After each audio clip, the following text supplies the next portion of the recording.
Hello everyone, welcome back to my channel. আর আজকের হলো শীতল ষষ্ঠী। তো এখন আমার বাড়িতে চলছে শীতল ষষ্ঠীর পুজো। তো অনেকটাই ভোরবেলা উঠেছিলাম, উঠে পুরো জায়গাটা পরিষ্কার করেছি, ঠাকুরের কাজটা আর কি। কালকের তো পূজা হয়েছিল, তো পুজোর সমস্ত জিনিসপত্র ছড়িয়ে ছিটিয়ে ছিল, ফুল টুল পড়েছিল। তারপরে হোমও হয়েছিল, হোমের ঘি ফি বেলপাতা এগুলো সব চারিদিকে ছড়িয়েছিল, নোংরা হয়েছিল। তো সেগুলো সব পরিষ্কার করেছি, জায়গাটাকে মুছেছি। তারপর ঠাকুরের যত বাসন ছিল সেগুলোকে সব মেজে ধুয়ে পরিষ্কার করে দিয়েছি। তো ছোটো পিসিও সকালবেলা চলে এসছে। আর ওটা হলো আমার একটা স্টুডেন্টের মা, উনিও চলে এসছেন আমাদের বাড়িতে পুজো দেওয়ার জন্য, শীতল ষষ্ঠীর অঞ্জলি দেওয়ার জন্য। তো এখন ঠাকুরমশাই পুজো স্টার্টও করে দিয়েছেন।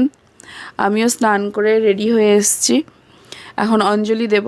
তো অঞ্জলি দেওয়ার পরে কালকের এক্সিবিশনের ছবিগুলো যে ঘরটাতে লাগিয়েছিলাম সেই ঘর থেকে সব ছবিগুলো খুলে নিতে হবে। কেন কি ঘরটা তো আমাদের না, অন্য একজনের ঘর ছিল, তো ওনার কাছ থেকে আমরা নিয়েছিলাম। তো ছবিগুলো তাই আজকে খুলে নিয়ে ঘরটা পরিষ্কার করে ঘরের চাবি ওনাকে আবার হ্যান্ড ওভার করে দিতে হবে। তো আমার দুটো স্টুডেন্ট এসছে ওরা আমাকে হেল্প করার জন্য।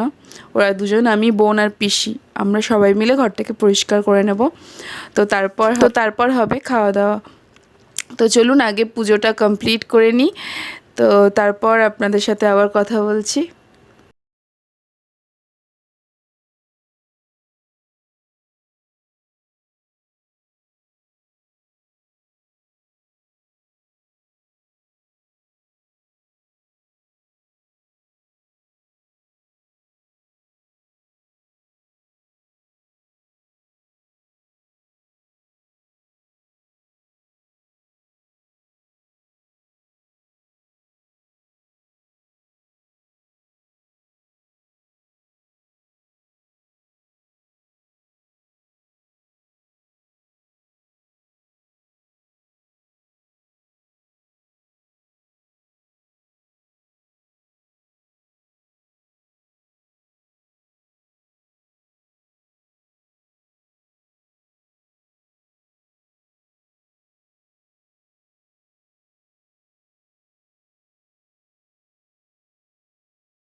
Hello everyone, welcome back to my channel. তো এখন সকাল, তো সকালবেলা থেকে আমি আমার ব্লগটা স্টার্ট করছি। দেখলেন, আপনারা তো দেখতেই পেলেন ওপরে এখন পূজা হচ্ছিল। পূজা কমপ্লিট হয়ে গেছে, ঠাকুরমশাই চলে গেছেন। আমরা নিচে যে সমস্ত ছবিগুলো এক্সিবিশনের জন্য আটকানো ছিল, যেগুলো লাগিয়েছিলাম আর কি, ঘরের মধ্যে সাজিয়েছিলাম এক্সিবিশনের জন্য, সেগুলো সব খুলে নিয়ে এলাম। তো এসে এখন খাওয়া দাওয়া করবো। তো চলুন খাওয়া দাওয়া করে নিই। তো সরস্বতী পুজো সবার কেমন কাটলো কালকে? আমার তো বেশ ভালো কেটেছে। সরস্বতী পুজো, এক্সিবিশন সব কিছুই খুব ভালো কেটেছে কাল দিনটা। তো আজকের তো গোটা ষষ্ঠীর পুজোটা হলো সকালবেলা। তো এখন ষষ্ঠীর খাওয়া দাওয়া হবে। মানে আমাদের তো যেহেতু যারা ষষ্ঠী করে আর কি আমাদের এখানে, তাদেরকে সব ঠান্ডা খেতে হয়, গরম কোনো জিনিস খাওয়া যায় না। তো আগের দিনকে রান্না করে পরের দিনকে পান্তা খেতে হয়। কালকে রাত্রে মা রান্না করে রেখেছে, সমস্ত কিছু গোটা গোটা সবজি দিয়ে রান্না করে রেখেছে, সেটা দিয়ে পান্তা দেখাবো আপনাদের এক্ষুনি। আর হ্যাঁ বলো। তো খাওয়া দাওয়া হয়ে গেলে একটু রেস্ট নিয়ে আমরা বেরিয়ে যাব, ঠিক আছে? তো চলুন খাওয়া দাওয়াটা করে নিই, তারপরে আবার দেখা হচ্ছে আপনাদের সাথে। তো আজকে যেহেতু শীতল ষষ্ঠী, তো আমাদের এখানে রান্না করতে নেই, আগের দিনকে পান্তা করে রাখতে হয়। মানে আগের দিন রাত্রেবেলা রান্না করতে হয় আর আজকে পান্তা খেতে হয়। মা রাত্রে রান্না করেছিল, সমস্ত গোটা সবজি দিয়ে তরকারি হয়েছে আর পান্তা। তো মা আর পিসি এখানে খাচ্ছে, আমাদের খাওয়া হয়ে গেছে। একবার গোটার তরকারির রান্নাটা দেখিয়ে দাও তো।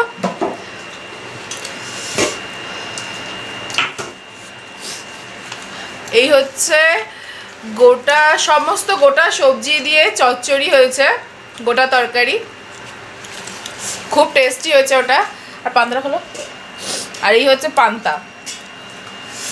তো এখানে মা আর পিসি খাচ্ছে, আমাদের খাওয়া হয়ে গেছে। তো খাওয়া দাওয়ার পর কোথায় যাবো পিসি? আমরা একটু রেস্ট নিয়ে আমরা যাব মন্দির, তাই তো? তাকাও এইদিকে। না। কেন? না। তাকাও না, না। দেখি আমি নিচ থেকে দেখাবো। দেখা যাচ্ছে কিন্তু তোমাকে। আমরা এখন মন্দিরে চলে এসেছি, আর মন্দিরে এসে দেখছি মন্দিরে প্রচণ্ড ভিড়। কালকের মানে সরস্বতী পুজোর দিনকে তো ভিড় ছিলই, এতটা ভিড় ছিল যার জন্য আসিনি আমরা, মানে প্রচণ্ড ভিড় ছিল। আজকের এসে দেখছি, ভেবেছিলাম যে খালি হবে আজকের, কিন্তু আজকের এসে দেখছি আজকেরও প্রচণ্ড ভিড়। তো তাই জন্য আর মন্দিরের দিকটা গেলাম না আমরা। তো আমরা সবাই এখন ডিরেক্ট ক্যান্টিনে ঢুকলাম, ওখানেই বসে আড্ডা মারলাম আর কিছু টুকিটাকি খাওয়া দাওয়া করলাম।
তো চলুন বন্ধুরা, আজকে ভিডিওটা এতটাই। যদি কারোর ভালো লেগে থাকে প্লিজ একটা লাইক করবেন, আর যারা আমার ভিডিওতে নতুন তারা প্লিজ সাবস্ক্রাইব করতে ভুলবেন না। বাই।